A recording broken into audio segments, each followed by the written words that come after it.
Hello, my name is Harold Scoggins, Fire Chief of the Seattle Fire Department, and we're excited to bring you a virtual fire day here in 2020. Today we're going to have a Firefighter Story Time, and I am honored to read you a book called No Dragons for Tea. It's a really exciting story where you can really learn a lot. Well, without further ado, we're going to go ahead and get started. One warm sunny day at the end of last week, my mom and I went for a walk to the creek as I raced down the hill in my little red wagon.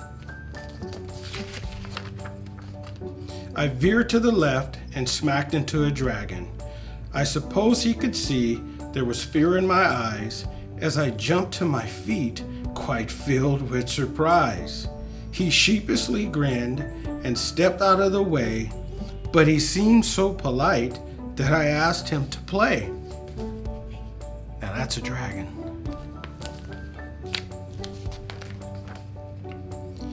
He had a cute bear and some other toys too. With my shovel and pail, we have oodles to do. We ran to the creek and then on to the bay, where we played on the beach for the rest of the day. Looks like a good time was had by all. Then Mom waved and said, "Now it's time to go eat. Let's pack the red wagon and head up the street." It's hard to stop playing with friends old or new, so I asked if the dragon could come eat too. Think about Mom with that request. Mom wrinkled her brow and squinted her eyes, looking up at the dragon's incredible size. That's a friend coming over to play. I begged and I pleaded, then said very sweet, "We won't make a mess, we'll be tidy and neat." So at last she said yes, "Just this once I'll agree. You may have the dragon come over for tea." See, the dragon has a teddy bear right there too. We had carrots and apples, thick slices of ham, with fresh homemade biscuits and strawberry jam, cold glasses of milk, and a great big deal pickle, but the pepper we sprinkled sure made my nose tickle. The dragon's nose twitched, and he started to wheeze, his eyes misted up, and he blew a great sneeze. What do you think came out? Achoo! Look at all that fire coming out of that dragon's nostrils. Well, we all know what happens when a dragon's achoo, flame shot from his mouth and from both his nostrils too.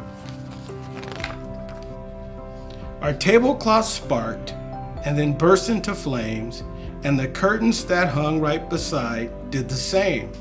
The smoke alarm rang with a loud piercing sound. It meant get out fast, so I dropped to the ground. There's a lot going on right there. The room filled with smoke as I crawled on the floor, and I started to make my way to the front door. The dragon got scared and decided to hide, but I knew when there's fire, we must get outside. I grabbed his thick tail with one mighty tug. I pulled that big dragon from under the rug. Boy, she's really pulling hard right there. I crept down the hallway and said, "Follow me. I know the way out. We must meet by the tree." So Mom and the dragon and I all met there. Then that silly old dragon went back for his bear. Remember that bear I showed you earlier? We ran up and caught him and wouldn't let go. And I said, "Listen, dragon, here's what you should know. Don't ever go back. That just will not do. We can get you a new bear, but we can't replace you." Since the fire was burning inside of our home, we went to the neighbors to borrow the phone. Mom knew what to dial and said calm and clear, "Here's our full street address. Send the fire trucks here." We all know that number, right? What's that number? 911. Before very long, down our street came sailing, with bright red lights flashing and loud sirens wailing.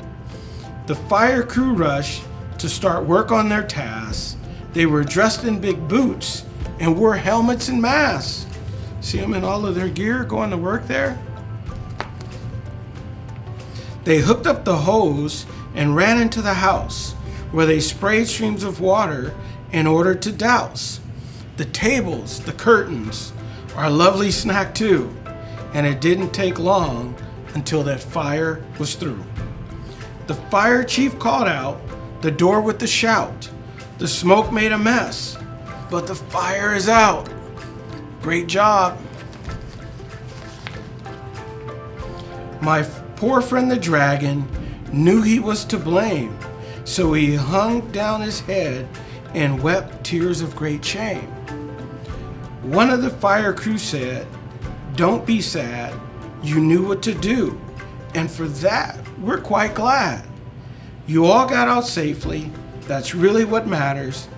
Then she took us to see the big pump truck and ladders. The dragon put on a shiny red hat as I asked to see where the fire crew sat. Look at that hat, fits the dragon just perfectly. She showed us the siren, the hoses and lights, and the ladders they climb up to reach higher heights. The rest of the fire crew checked out all the rooms, while a fan in the door blew out gray smoke and fumes, clearing out the house. Then the dragon and we sat down for a while. I reached up and hugged him. He gave me a smile. The next time the dragon and I want to play, we'll pack a picnic and go to the bay. We are all friends, tried and true, the best we can be, but I'll never invite the dragon again for tea. The end. No dragons for tea.